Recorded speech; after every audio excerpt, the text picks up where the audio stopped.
अस्सलाम वालेकुम नाजरीन व सामईन, आपका हमारे ATR उर्दू चैनल में खैर मकदम और इस्तकबाल है। आज हम आपके सामने एक बेहतरीन गज़ल को शायर के बारे में बात करेंगे। उनका तारुफ आपसे करवाते हैं और उनके बारे में आप जानेंगे तो उनके अशार पढ़ने में भी आपको बहुत मज़ा देगी। तो हम शुरू करते हैं उनके बारे में जानना। तो आज का टॉपिक है हमारा दर्द, यानी इनका आप बैकग्राउंड जब पढ़ेंगे तो इनके अशार में भी उसी चीज की झलक मिलेगी।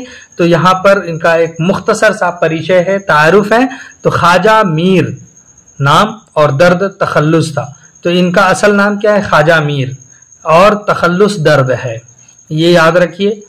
दिल्ली में 1721 ईस्वी में पैदा हुए ख्वाजा मीर। 1721 ईस्वी में दिल्ली में पैदा हुए और 1785 ईस्वी में इंतकाल हुआ और दिल्ली ही में। उनके आबा व अजदाद यानी उनके बाप दादा, अब की जमा है आबा और जद की जमा है अजदाद।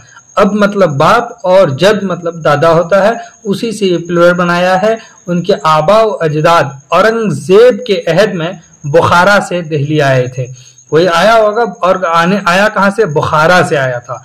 दर्द को तसव्वुफ और इल्म अदब का शौक विरासत में मिला, यानी इसका मतलब है कि उनके वालिद और उनके वालिद के वालिद वगैरह भी तसव्वुफ से और इल्म अदब से शगफ रखते थे, उनसे दिलचस्पी थी।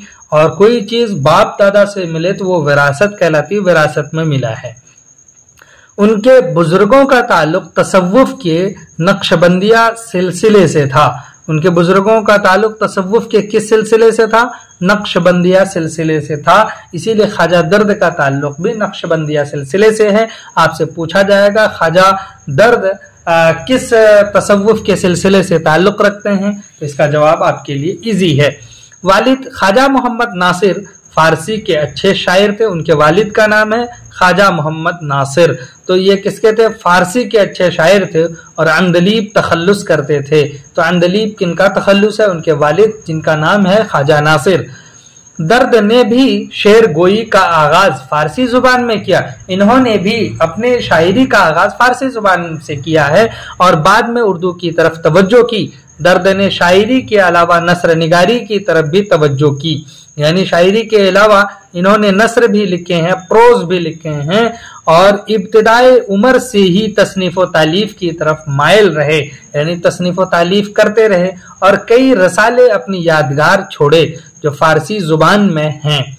मोहम्मद हुसैन आजाद ने अपनी किताब आब हयात में लिखा है कि उन्होंने सिर्फ 15 बरस की उम्र में ही पहला रिसाला लिखा। मोहम्मद हुसैन आजाद ने ये बात अपनी किताब आब हयात में लिखी, जो एक तरह से अच्छी किताब है, तज़किरा की किताब है। उसमें इसका जिक्र किया है कि सिर्फ 15 बरस की उम्र में अपना पहला रिसाला लिखा था, यानी अपनी पहली छोटी सी किताबचे लिखी थी। मशहूर है कि 21 बरस की उम्र से ही उन्होंने फकीराना लिबास जेब तन कर लिया। कब? यानी फकीराना लिबास का मतलब तसव्वुफ उन्होंने इख्तियार किया और कह लीजिए एक वलियों की जो एक शान होती है, 21 साल की उम्र से ही उन्होंने इख्तियार कर लिए। मगर सारी उम्र दीन और दुनिया दोनों से ताल्लुक रखा, दीन से भी ताल्लुक रखा और दुनिया को भी अच्छी तरह से समझा और उसको वाज़ेह किया। शादी भी की और दुनियावी दिलचस्पियों के साथ साथ शरई तौर पर जिंदगी गुजारी, मगर न कभी किसी दरबार से वाबिस्ता हुए, न गैर जरूरी मदह सराई की। देख लीजिए, कभी दरबार से ये वाबिस्ता नहीं हुए थे किसी बादशाह या फिर किसी और के, यानी अमीर व कबीर के, और न ही उनकी मदह सराई की। तो ये याद रखिएगा, पूछा जाता है किसने कौन से ऐसे शायर हैं जो किसी दरबार से नहीं जुड़े और न ही कोई कसीदा लिखा। ख्वाजा मीर दर्द का एक दीवान फारसी और दूसरा दीवान उर्दू में है।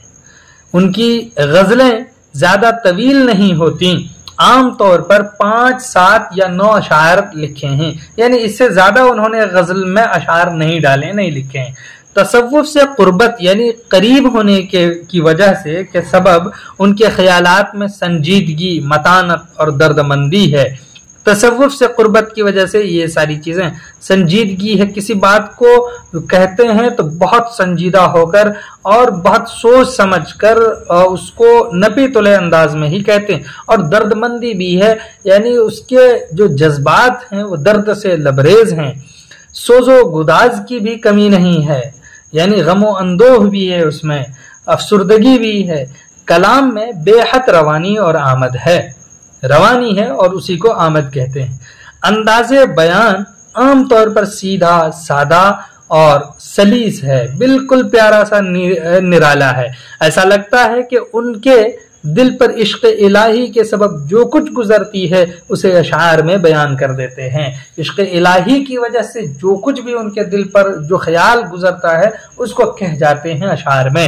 ان کا شمار اردو کے ایسے صوفی شاعروں میں ہوتا ہے، جن کا خواجہ میر درد کا شمار صوفی شاعروں میں ہوتا ہے جنہوں نے تصوف اور عشق حقیقی کو کلام کے ساتھ ساتھ زندگی کا بھی حصہ بنایا ہے۔ اردو شاعری میں تصوف کی پیشکش آپ نے جس خوبصورتی کے ساتھ کی ہے وہ اپنی مثال آپ ہے۔ چلیے پھر ہم آپ سے ملتے ہیں ان کے اشعار کے ساتھ جو انہوں نے اپنے اشعار میں پیش کیے ہیں، سمجھیں گے کیسے انہوں نے تصوف اور عشق حقیقی کو کلام میں پیش کیا ہے۔ تب تک کے لیے دیجیے اجازت، پھر ہم آپ سے ملیں گے۔ خدا حافظ، السلام علیکم۔